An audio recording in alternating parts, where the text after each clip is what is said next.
Bonjour tout le monde, écoutez, bienvenue dans cette nouvelle vidéo. Je suis très très content parce qu'en fait ça va être vraiment le premier épisode qui va être entièrement consacré à la ménopause et surtout ce qui touche en fait autour de la ménopause. Ça fait très très longtemps que j'ai envie de vous faire en fait vraiment cette série pour vous les femmes, et ça vient aussi de vous en fait, parce que la majorité d'entre vous qui me suivez, vous êtes des femmes. Vous m'avez posé énormément de questions sur cet épisode qui est très charnière en fait dans votre vie. Et donc du coup, je vous ai rencontré grâce à Marine Vigne. Donc un grand merci à Marine Vigne si jamais vous la connaissez pas et si vous la suivez pas sur les réseaux. Et donc du coup, vous êtes médecin gynécologue. Bonjour Cyril, oui. Bonjour. Pascal Serfati, médecin gynécologue à Paris. Exactement, et vous êtes spécialisé justement dans tout ce qui touche autour de la ménopause, de tous les symptômes, etc. Et on va du coup commencer d'abord par parler de la ménopause. Qu'est-ce que c'est ? Qu'est-ce que ça veut dire, même d'un point de vue physiologique ? Et vous allez aussi un petit peu nous expliquer l'après-ménopause. Avec plaisir, avec plaisir. La ménopause, c'est ce gros mot si mal vécu, mais heureusement, depuis quelque temps, enfin, on lève les tabous, on en parle, et on en parle avec plaisir. Et depuis 2 ans, on a, avec bonheur, la journée mondiale de la ménopause qui permet de beaucoup en parler et de lever les tabous. Alors, la ménopause, c'est une étape de la vie. C'est pas une maladie, c'est une étape de la vie. Parfois, on peut la vivre avec un grand bonheur, très bien, parce qu'enfin, c'est la libération de ces règles douloureuses qui viennent tous les mois, avec les symptômes avant les règles. Enfin, pour beaucoup de femmes, la ménopause se passe tout à fait harmonieusement. Et enfin, c'est la libération de ce phénomène des règles. Mais quand même, c'est un vrai bouleversement hormonal. Et bien souvent, pour la majorité des femmes, c'est vécu avec grande difficulté, avec tous les symptômes de la ménopause. Alors c'est pour ça que c'est important d'en parler, et on va vous l'expliquer. Inutile de rester avec ces troubles, nous avons les traitements adaptés qui vont vous soulager, mesdames. Alors, qu'est-ce que c'est que la ménopause ? C'est cette période de la vie où les ovaires arrêtent de travailler. Le rôle des ovaires, c'est la fertilité en sécrétant les ovocytes chaque mois, l'ovulation, mais aussi c'est la sécrétion des hormones œstrogènes, progestérone et aussi la testostérone. La testostérone est également une hormone féminine. Et toutes ces hormones permettent de vivre en harmonie. La femme vit sous influence hormonale.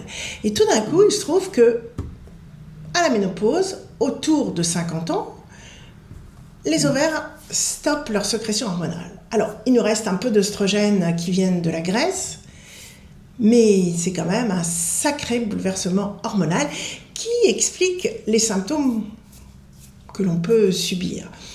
Alors, de façon évidente, le premier symptôme évident, c'est l'arrêt des règles. On n'ovule plus, on n'a plus de règles. La définition théorique, c'est lorsqu'on a 1 an sans règles, on peut considérer qu'on est en ménopause. Mais en réalité, on n'attend jamais 1 an quand les femmes sont dans la souffrance. Voilà. On peut aussi faire un diagnostic biologique en dosant les hormones. Mais en réalité, c'est un diagnostic clinique. Plus de règles, avec les symptômes qui peuvent l'accompagner. Alors, quand vous vous retrouvez dans cette période-là et que vous vous demandez pourquoi vous avez de mauvaise humeur, trouble de l'humeur, ou vous avez des bouffées de chaleur, ou vous dormez moins bien, ou si tout le monde vous énerve, ou si les troubles articulaires vous gênent dans l'activité sportive, ou si vous réveillez le matin avec une fatigue intense, enfin voilà, toute cette symptomatologie, pensez que c'est hormonal, c'est chimique, ça vient de vous bien sûr, mais on est sous dépendance hormonale. Et quand on n'a plus d'hormones, on vit moins bien. Voilà. Et voilà l'origine des troubles, c'est le déficit hormonal en œstrogène, progestérone et testostérone, avec bien sûr l'impact sur la libido, les troubles sexuels, la sécheresse vaginale. Cette sécheresse vaginale qui rend les rapports difficiles et douloureux, et du coup, on n'a plus envie. On n'a plus du tout envie, et plus on a mal, plus on se contracte, plus on a mal, et donc moins on a le rapport, moins on a envie, et le trouble de la libido s'installe. L'altération de la fonction sexuelle a un impact évident sur la qualité de la vie du couple. Voilà, donc on peut extrêmement bien vivre la ménopause et être libéré des règles qui viennent régulièrement, mais aussi c'est un vrai bouleversement hormonal. Oui, tout à fait. Est-ce que vous pourriez un peu plus nous parler justement de l'épisode de la préménopause ?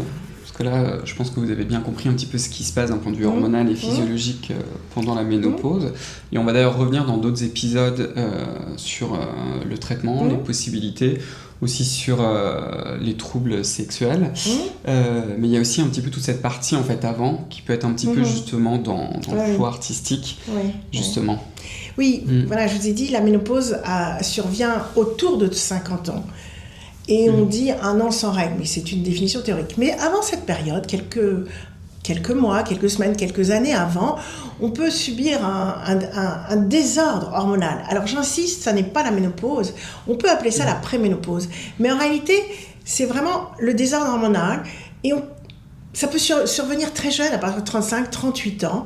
On peut se retrouver mal à l'aise avant les règles. Ça n'est pas la ménopause, ça n'est pas la préménopause, c'est l'insuffisance lutéale, c'est-à-dire une insuffisance d'une des hormones, la progestérone, qui est sécrétée par l'ovaire en deuxième partie de cycle. Alors parfois on n'est pas bien juste avant les règles, et quelques jours avant les règles, troubles de l'humeur, on gonfle, mal à la poitrine. Voilà, ça c'est pas la ménopause, ni la préménopause, c'est l'insuffisance lutéale qu'on peut corriger avec un traitement de 10 jours de progestérone avant les règles. Mais n'appelez pas ça la périménopause ni la préménopause. On n'a pas besoin, à cette période-là, en tout cas si jeune, d'avoir un traitement de la ménopause. Et j'ai beaucoup de patientes qui viennent à 35 ans ou à 40 ans me dire « je suis en périménopause ». Non, non, non. C'est l'insuffisance latérale. Il suffit de donner un peu de progestérone.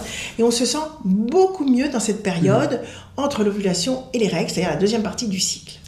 Ensuite, lorsqu'on est près de la ménopause, effectivement, on se situe en périménopause, c'est-à-dire que l'ovaire, avant de s'arrêter définitivement, parfois s'arrête quelques mois, puis reprend, puis s'arrête, puis reprend. Et c'est une période très difficile à vivre parce que les hormones sont normales, et puis après elles chutent, on se retrouve vraiment dans le malaise, et puis après ça va mieux. En fait, c'est vraiment une période difficile à vivre, on ne sait plus où on en est. Et c'est ce qu'on appelle la périménopause. Là, l'ovaire s'arrête et reprend. Alors, dans cette période, on peut ou traiter avec la progestérone seule, ou se dire qu'on va bloquer le cycle et donner une pilule adaptée à l'âge, c'est-à-dire microprogestative, microprogestative pure, qui va bloquer le cycle pendant, par exemple, 1 an, qui n'a aucune contre-indication et qui va permettre aux femmes d'arriver à la ménopause tranquillement. On peut aussi décider, quand elles ont des règles, mais des signes aussi de la ménopause, de donner à dose filée un peu d'œstrogène quand même, et de la progestérone. Mais vraiment, lorsqu'on est tout près de la ménopause, on peut commencer le traitement de la ménopause à dose filée, un petit peu avant, pour soulager les troubles des périodes qui ressemblent à la ménopause, c'est-à-dire les périodes où l'ovaire ne travaille pas. Voilà, donc ça c'est vraiment la périménopause. Mais il ne faut pas confondre la périménopause et le syndrome prémenstruel qui arrive à partir de 38 ans et il ne s'agit que d'un manque de progestérone. Et c'est assez fréquent. D'accord. Bah écoutez, merci beaucoup, docteur. Je pense que ça va beaucoup vous aider, comme toujours, et c'est vraiment l'idée de ces vidéos, c'est vraiment de vous aider, de vous accompagner, et surtout que vous n'ayez pas à subir seul, en fait, tous ces troubles. Ah oui, parlez-en, parlez à votre gynéco. Exactement. Levez les tabous, la ménopause ce n'est pas un tabou, il faut en parler, c'est une période de la vie, ça n'est pas une maladie. Parlez-en à votre médecin généraliste, à vos gynécologues, et même aux oncologues parfois. Bah, merci beaucoup. Avec plaisir. On va se retrouver dans un prochain épisode. Et puis écoutez, prenez bien soin de vous parce que c'est pour ça que cette vidéo est là. Et puis on va se retrouver très très vite. Au revoir. Au revoir.